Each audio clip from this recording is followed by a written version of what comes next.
ವಿಷಯಾಧಾರಿತ ಬೆಂಬಲ ಅಥವಾ ವಿರೋಧ ಇರೋದಿಲ್ಲ, ಪಕ್ಷಾಧಾರಿತ ಬೆಂಬಲ ಅಥವಾ ವಿರೋಧ ಇರುತ್ತೆ ಅಂತ. You hate Congress, you hate other parties. ಇದು ಆಕ್ಚುಲಿ ಚೆನ್ನಾಗಿರೋ ನೋ, ಅದು ಆಕ್ಚುಲಿ ಸುಳ್ಳು. ये बड़ी अच्छी बात कही आप. ಟೈಮ್ ಚೀನಾ ವಾರ್ನಲ್ಲಿ ನೆಹರು ಮಾಡಿದ್ದನ್ನ ನಾವು ಸ್ಮರಿಸಿಕೊಳ್ಳದೆ ಇರೋದು ಹೆಂಗೆ? ಹೀಗಾಗಿ ಇದು ವಿಷಯಾಧಾರಿತವೇ. ಅವರು ರಾಷ್ಟ್ರಕ್ಕೆ ಪೂರಕವಾಗಿ ಇದ್ದಾಗ ಡೆಫಿನೆಟ್ಲಿ ಅದನ್ನು ಬೆಂಬಲಿಸಿದ್ದೀವಿ, ಅದು ರಾಷ್ಟ್ರಕ್ಕೆ ಪೂರಕವಿಲ್ಲ ಅಂತಂದಾಗ ಖಂಡಿತವಾಗಿ ವಿರೋಧಿಸಿದ್ದೀವಿ. ಬಡೈದ್ನೆ ನಮ್ಮ ವಂಶದವ್ರಿಗೆ ನೀರ್ ಕಟ್ಟ ಅಭ್ಯಾಸ ಇಲ್ಲ, ಕೊಟ್ಟ ಅಭ್ಯಾಸ. ನಿಮ್ಮ ಮೇಲೆ ಇರುವ ಇನ್ನೊಂದು ದೊಡ್ಡ ಆರೋಪ ನೀವು ಮುಸ್ಲಿಂ ವಿರೋಧಿ ಅಂತ. ಇದು ಆಕ್ಚುಲಿ ಚೆನ್ನಾಗಿರೋ ಇದು ಕೂಡ ನನಗೆ ಬಹಳ ವಿಚಿತ್ರ ಅನ್ಸುತ್ತೆ. ಮುಸ್ಲಿಂ ವಿರೋಧಿ ಒಂದು ಇದೆ ಅಜಿತ್, ನಾನು ಇದನ್ನು ಕ್ಲಿಯರ್ ಮಾಡ್ಕೋಬೇಕು. ಏನು ಅಂತಂದ್ರೆ, ಮುಸಲ್ಮಾನರಲ್ಲಿ ಹೇಗಿದೆ ಪರಿಸ್ಥಿತಿ ಅಂತಂದ್ರೆ, ಅವರು ತಪ್ಪು ಮಾಡಿದಾಗ ಇದು ತಪ್ಪು ಅಂತ ಹೇಳುವವರು ಮುಸಲ್ಮಾನರಲ್ಲಿ ಇಲ್ಲ.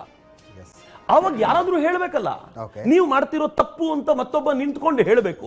ಆದ್ರೆ ವಿಚಿತ್ರ ಅಂತಂದ್ರೆ, ನನಗೆ ಇವತ್ತಿಗೂ ಕೂಡ ಒಳ್ಳೊಳ್ಳೆ ಮುಸ್ಲಿಂ ಫ್ರೆಂಡ್ಸ್ ಇದ್ದಾರೆ, ಅವ್ರ ಜೊತೆ ತುಂಬಾ ಚೆನ್ನಾಗಿರುವಂತ ಒಡನಾಟ ನನಗಿದೆ. ಅವ್ರಗಳ ನಡುವೆ ಈ ಡಿಸ್ಕಷನ್ ಬಂದಾಗ ಅವ್ರು ಇದನ್ನ ಮಾತಾಡ್ಲಿಕ್ಕೆ ಹೋಗಲ್ಲ, ಇದು ನಮ್ಗೆ ಅಗತ್ಯ ಇಲ್ಲ ಅಂತಾರೆ. ಯಾರು ಇತರೆ ಮುಸ್ಲಿಮರಿದಾರೋ ಅವ್ರಿಗೆ ಈ ವಿಡಿಯೋಗಳನ್ನು ತೋರಿಸ್ತಾರೆ, ಚಕ್ರವರ್ತಿ ಮಾತಾಡಿರೋದು ನೋಡಿ ಅಂತ. ಅವ್ರು ಬಂದು ನನಗೆ ಹೇಳ್ತಾರೆ, ನೀವು ಹಿಂಗ್ ಮಾತಾಡಿದಾರಲ್ಲ ಅದನ್ನ ತೋರಿಸಿದ್ರು ನನಗೆ ಅಂತ. ಬಟ್ ನನಗೆ ಗೊತ್ತು ನೀವು ಯಾತಕ್ಕೋಸ್ಕರ ಇದು ಮಾಡ್ತಿದ್ದೀರಿ ಅಂತ. ನಂಗೆ ತುಂಬಾ ಚೆನ್ನಾಗಿ ನೆನಪಿದೆ, ಈ ಕರೋನಾ ಫಸ್ಟ್ ವೇವ್ ಬಂದಾಗ ಇದೇ ಅಕ್ಕಪಕ್ಕದ ಪಾದರಾಯನಪುರಗಳಲ್ಲಿ ಅವ್ರು ಬೀದಿಗೆ ಬಂದು ಅವರು ನಮಾಜ್ ಮಾಡ್ತೀವಿ ಅಂತ, ನಾವೆಲ್ಲ ಮನೆ ಒಳಗೆ ಕೂತ್ಕೊಂಡು ಇಡೀ ದೇಶ ಚೆನ್ನಾಗಿರ್ಬೇಕು ಅಂತ ಪ್ರಾರ್ಥನೆಗಳಲ್ಲಿ ನಿರತವಾಗಿದ್ರೆ, ಅವ್ರು ಬೀದಿಗೆ ಬಂದು ಕ್ರಿಕೆಟ್ ಆಡ್ತೀವಿ ಅಂತೆಲ್ಲ ಮಾಡುವಾಗ ನಾನೊಬ್ಬ ಮುಸ್ಲಿಂ ಲೀಡರ್ನ ಕೇಳಿದೆ, ಒಂದು ಪಕ್ಷದ ವಕ್ತಾರರಾಗಿದ್ದ ಒಬ್ಬ ಮುಸ್ಲಿಂ ಲೀಡರ್ನ, ನೀವು ಮಾತನಾಡಲ್ಲ ಯಾಕೆ ಅಂತ. ನೀವು ಮಾತಾಡಿ, ನೀವು ವಿರೋಧ ಮಾಡಿ. ಇದಕ್ಕೆ ನಾನು ವಿರೋಧ ಮಾಡಿದ್ರೆ ವಿರೋಧಿ ಅಂತ ಅನ್ಸ್ಕೊಳ್ತೀನಿ, ನೀವು ವಿರೋಧ ಮಾಡಬೇಕು ಆಂತರಿಕವಾಗಿ. ಅವ್ರು ಹೇಳಿದ್ರು ವಿರೋಧ ಮಾಡಿದ್ರೆ ಸಾಯಿಸ್ಬಿಡ್ತಾರೆ ಸರ್ ನನ್ನ ಅಂತ. ನೀವು ವಿರೋಧ ಮಾಡಿದ್ರೆ ನಿಮ್ಗೆ ವಿರೋಧಿ ಅಂತ ಹಣೆಪಟ್ಟಿ ಅಷ್ಟೇ. ಆದ್ರೆ ನಾನು ವಿರೋಧ ಮಾಡಿದ್ರೆ ಯಾರು ಇದನ್ನ ಮಾಡ್ತಿದ್ದಾರೋ ನನ್ನನ್ನು ಕೊಂದೇ ಬಿಡ್ತಾರೆ. ಯಾಕೆ ಅಂತಂದ್ರೆ ಇಸ್ಲಾಮಿನ ವಿರೋಧಿ ಅಂತ ನಾನು ಅನ್ಸ್ಕೊಂಡ್ ಬಿಡ್ತೀನಿ. ಒಳಗಿದ್ದು ವಿರೋಧ ಮಾಡೋರ್ನ ಇಸ್ಲಾಂ ಸಹಿಸ್ಕೊಳ್ಳಲ್ಲ ಅಂತ. ಅವಾಗ ನನ್ಗನ್ನಿಸ್ತು ಮಾತಾಡ್ಲೇಬೇಕಾದ ಅಗತ್ಯ ಇದೆ. ಅಕಸ್ಮಾತ್ ನಾವು ಮಾತಾಡ್ಲಿಲ್ಲ ಅಂತಂದ್ರೆ ಇದನ್ನ ತಪ್ಪು ಅಂತ ಹೇಳುವವರು ಯಾರು? ಯಾರಾದ್ರೂ ಒಬ್ರು ಹೇಳ್ಬೇಕಲ್ಲ ಅವ್ರಿಗೆ, ಇದು ನೀವು ಮಾಡ್ತಿರೋ ತಪ್ಪು ಅಂತ. ಇಡೀ ಎಲ್ಲರೂ ಸೇರ್ಕೊಂಡು ದೇಶವನ್ನ ಮುನ್ನಡೆಸಬೇಕೇ ಹೊರತು ನನ್ನ ಮತ ನನ್ನ ಪಂಥ ಅಲ್ಲ. ನಾವೆಲ್ಲರೂ ಸೇರಿ ಒಂದಾಗಬೇಕಾದಂತ ಅಗತ್ಯ ಇದೆ. ಅಂಡ್ ಆಫ್ ಆಲ್, ದೇಶ ವಿಭಜನೆ ಆದಾಗ ಮೋರ್ ದೆನ್ 85% ಜನ ನಾವು ಪಾಕಿಸ್ತಾನಕ್ಕೆ ಹೋಗ್ಬೇಕು ಅಂತ ಹೇಳಿದ್ರು. ಅವಾಗ ಎಲ್ಲರನ್ನೂ ಕಳಿಸಬೇಕು ಅಂತ ಅಂಬೇಡ್ಕರ್ ಕೂಡ ಹೇಳಿದ್ರು. ಪಾಪ್ಯುಲೇಷನ್ ಎಕ್ಸ್ಚೇಂಜ್ ಆಗಬೇಕು ಅಂತ. ಅಂಥದ್ರಲ್ಲೂ ಕೂಡ ನಾವು ಅಷ್ಟು ಪ್ರೀತಿಯಿಂದ ಮಹಾತ್ಮ ಗಾಂಧೀಜಿಯವರ ಮಾತಿಗೆ ಕಟ್ಟು ಬಿದ್ದು ಅಥವಾ ಅವ್ರ ಮಾತನ್ನು ಒಪ್ಪಿಕೊಂಡು ಪ್ರೀತಿಯಿಂದ ಇಲ್ಲೇ ಉಳಿಸ್ಕೊಂಡ ನಂತರವೂ ನೀವು ಮತ್ತೊಂದು ರಾಷ್ಟ್ರವನ್ನ ಕಟ್ಟಬೇಕು ಅಂತ ಒಳಗಡೆಯೇ ಆಲೋಚನೆ ಮಾಡೋದಿದೆಯಲ್ಲ, ಇದಕ್ಕೆ ಯಾರಾದ್ರೂ ವಿರೋಧಿಸಬೇಕಾದಂತ ಅಗತ್ಯ ಇದೆಯಲ್ವಾ? ಏನು ಉತ್ತರ ಕೊಡ್ತೀಯ ಇದಕ್ಕೆ? ಹೇಳು ಒಂಚೂರು.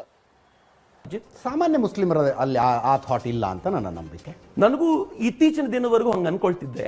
ಆದ್ರೆ ಆ ಮಾತು ನಿಜವಾಗ್ಲೂ ಬದಲಾಗಿದೆ. ನಾನು ಅನೇಕ ಇಸ್ಲಾಮಿಕ್ ಚಿಂತಕರನ್ನ ನೋಡ್ತಿರ್ತೀನಿ. ನೋಡುವಾಗ ಅವರಲ್ಲಿ ಇಸ್ಲಾಮಿಕ್ ಮೈಂಡ್ ಸೆಟ್ ಹೇಗಿದೆ ಅಂತಂದ್ರೆ, ಆ ಸಾಮಾನ್ಯ ಮುಸಲ್ಮಾನನೂ ಕೂಡ ಹಿಂಗೆ ಆಲೋಚನೆ ಮಾಡ್ತಾನೆ ಅಂತ.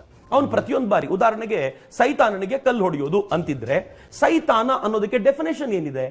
ಸೈತಾನ ಅನ್ನೋನು ದೇವದೂಷಣೆ ಮಾಡುವವನು, ದೇವರನ್ನ ಒಪ್ಪಿಕೊಳ್ಳದೆ ಇರೋನು ಅಂತಾದ್ರೆ ನೀವು ಸೈತಾನ್ರೆ, ನಾನು ಸೈತಾನನೇ, ಈ ದೇಶದ ಪ್ರಧಾನಮಂತ್ರಿ ಸೈತಾನ, ಎಲ್ಲರೂ ಸೈತಾನ್ರೆ. ಕಲ್ಲು ಎಸೆದಿಯೇ ಬಡೈದ್ನೆ ನಮ್ಮ ವಂಶದವ್ರಿಗೆ ನೀರ್ ಕಟ್ಟ ಅಭ್ಯಾಸ ಇಲ್ಲ, ಕೊಟ್ಟಬೇಕು ಅಂತ ಬಂದಾಗ ಅವ್ರು ನಿಮ್ಮನ್ನು ನೋಡಲ್ಲ, ನನ್ನನ್ನು ನೋಡಲ್ಲ ಅಂತ.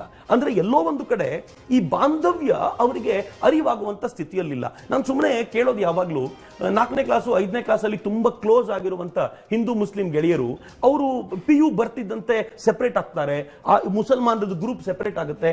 ಯಾಕೆ ಹಿಂಗಾಗತ್ತೆ? ಏನು ಅವರಿಗೆ ತುಂಬಲಾಗುತ್ತೆ?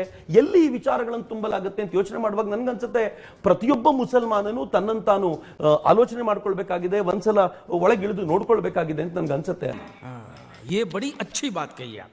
ಅಜಿತ್, ಹಿಂಗಾಗಿ ಸಾಮಾನ್ಯ ಮುಸಲ್ಮಾನ ಒಳ್ಳೆಯವನು ಅನ್ನುವಂಥ ಭಾವನೆ ಅಫ್ಕೋರ್ಸ್ ಎಲ್ರಿಗೂ ಇದ್ದಂತೆ ನನಗೂ ಇದೆ.